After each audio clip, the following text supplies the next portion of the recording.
खबर इराक से सबसे पहले लेंगे, जहां पर गैस फील्ड पर ड्रोन अटैक किया गया और इस पूरे अटैक का एक लाइव वीडियो भी आया है, जहां पर लगे सीसीटीवी फुटेज में ये पूरा घटनाक्रम रिकॉर्ड हो गया। देखिए रिपोर्ट। इराक की गैस फील्ड में अचानक ड्रोन से हमला हो गया। एक सीसीटीवी कैमरे में यह धमाका रिकॉर्ड हो गया। ड्रोन को कुछ वर्कर्स ने पहले ही देख लिया और वहां से भागने लगे, मगर जब तक वो भाग पाते तब तक काफी देर हो चुकी थी। इस धमाके में 4 कर्मचारियों की मौत हो गई, जबकि 3 घायल बताए जा रहे हैं। वीडियो की टाइमिंग देखकर अंदाजा लगाया जा रहा है कि यह हमला इसी शुक्रवार को शाम 6:43 के आसपास हुआ है। इराक ने इसे आतंकी हमला तो करार दिया, मगर अभी तक किसी भी संगठन या देश ने इसकी जिम्मेदारी नहीं ली।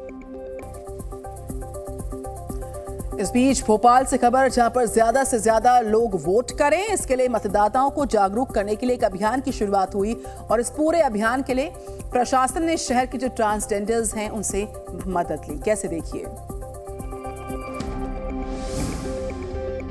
ये है ट्रांसजेंडर्स का रैंप वॉक, मगर इसका खास मकसद है सज धज कर आए ये ट्रांसजेंडर्स शहर के लोगों से वोट करने की अपील कर रहे हैं। इस प्रोग्राम को ट्रांसजेंडर फैशन शो नाम दिया गया था, जिसमें फैशन शो के साथ इन ट्रांसजेंडर्स ने चुनाव को लेकर जागरूकता फैलाई। भोपाल में मतदान प्रतिशत को बढ़ाने के लिए प्रशासन ने ये अनोखा जागरूकता अभियान चलाया। 7 मई को भोपाल में वोटिंग होनी है और देश भर में वोटर्स को जागरूक करने के लिए प्रशासन नए नए तरीके इजाद कर रहा है। भोपाल में हमने दिखाया ट्रांसजेंडर्स के फैशन शो हुए, उसके बाद अब गुजरात की बारी, जहां पर प्रशासन का एक ड्रोन शो आयोजित हुआ। आसमान में दिख रही ये आकृतियां ड्रोन की मदद से बनाई गई हैं। कभी भारत का नक्शा बन रहा था, कभी देश की शान तिरंगा दिख रहा था और बीच बीच में चुनाव आयोग और इलेक्शन 2024 की तस्वीर भी ड्रोन से ही बनाई जा रही थी। अहमदाबाद में रिवर फ्रंट पर यह अनोखा जागरूकता अभियान चलाया गया था, जिसमें ड्रोन शो के साथ सांस्कृतिक कार्यक्रम भी हुए। आसमान को रंगीन कर रहे इन ड्रोन्स को देखकर लोग रोमांचित थे। अमेरिका से खबर, जहां के नेब्रास्का में एक ऐसा भवन ढला गया जिससे कई घरों को नुकसान पहुंचाया। 1, 2, 3, 4, 5 इन टूटे हुए घरों की गिनती अभी खत्म नहीं हुई और ना ही खत्म हुआ यह वीडियो, जो अमेरिका के नेब्रास्का से आया है। यहां टोर्नेडो यानी बवंडर आने के बाद सब कुछ बर्बाद हो गया।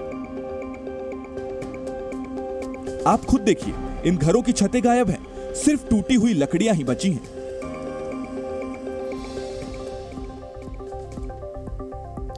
एक एलपीजी गैस सिलेंडर के फटने से कई बार बड़े हादसे हो जाते हैं, मगर मध्य प्रदेश के सीहोर में तो एलपीजी गैस के टैंकर में ही आग लगने वाली थी। वो दूर में खड़ा जो टैंकर जल रहा है, वो कोई मामूली टैंकर नहीं, उसमें एलपीजी गैस भरी हुई थी।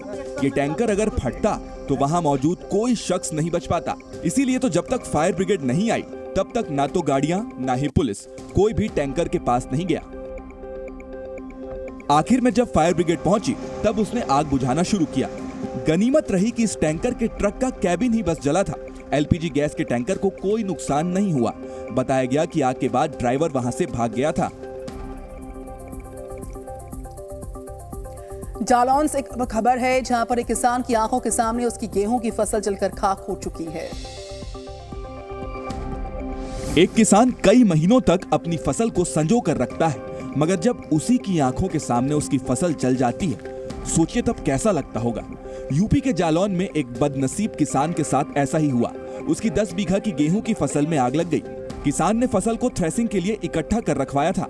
अब उसका आरोप है कि किसी अज्ञात शख्स ने उसकी फसल में आग लगा दी। जलते हुए गेहूं के पास खड़ी फायर ब्रिगेड की टीम ने आग तो बुझा ली, मगर किसान की कई महीनों की मेहनत पर भी पानी फिर गया। तो लंदन के मशहूर टावर ब्रिज में सफाई की गई, मगर ये कोई आम सफाई बिल्कुल नहीं थी। ऐसी सफाई ब्रिज में पहली बार हुई है। ये टावर ब्रिज लंदन की खूबसूरती का प्रतीक माना जाता है। बुधवार की सुबह इस ब्रिज को दोनों तरफ से बंद करके सफाई की गई। सफाई के लिए बड़े बड़े केबल लगाए गए। उसके साथ कई एडवांस टेक्नोलॉजीज का भी इस्तेमाल किया गया। बताया गया कि इस ब्रिज के ग्लास फ्लोर को पहली बार साफ किया गया है। इसके लिए फर्श के नीचे वाले हिस्से तक मजदूरों को पहुंचाया गया। सफाई के लिए ये मजदूर नदी के पानी से 42 मीटर ऊपर लटके हुए थे। सफाई के बाद 3 दिनों से ब्रिज बंद था। इसे आज रविवार को आम लोगों के लिए खोल दिया जाएगा। तो बंधकों की रिहाई की मांग को लेकर इजराइल के लोग कई दिन से प्रदर्शन करते चले आ रहे हैं। कल ये प्रदर्शन और ज्यादा उग्र हुआ, कैसे देखिए। तेल अवीव की सड़कें कल प्रदर्शनकारियों से भरी पड़ी थी। इस दौरान इनकी पुलिस से झड़प भी हुई। कल तेल अवीव में मानो लोगों की सुनामी आ गई थी। जहां देखो बस प्रदर्शनकारी, इजराइल के झंडे और पोस्टर्स नजर आ रहे थे। शहर में नारेबाजी के साथ इन लोगों ने हाईवे पर भी खूब उत्पात मचाया। बंधकों की रिहाई में देरी को लेकर नेतन्याहू अपने ही देश में घिरे हुए हैं। सरकार की नीतियों से नाराज इजराइल के लोग कई दिनों से प्रदर्शन कर रहे हैं। तो हूती विद्रोहियों ने दावा किया कि उन्होंने यमन में अमेरिका के ड्रोन को मार गिराया है। विद्रोही गुट ने बाकायदा इसका एक वीडियो भी जारी किया। सबसे पहले ड्रोन पर टारगेट सेट किया गया, इसके बाद मिसाइल दागी और कुछ ही सेकंड के अंदर टारगेट तबाह हो गया, जिसके बाद विद्रोही अल्लाहू अकबर के नारे लगाने लगे। इस दूसरे फ्रेम में ड्रोन को नष्ट होता साफ साफ देखा जा सकता है। हमले के बाद ड्रोन का मलबा भी मिला। सुबह होते ही विद्रोही मलबे के पास पहुंचे। मलबे के पास खड़े होकर एक विद्रोही ने अमेरिका और ब्रिटेन को अपनी भाषा में धमकियां दी।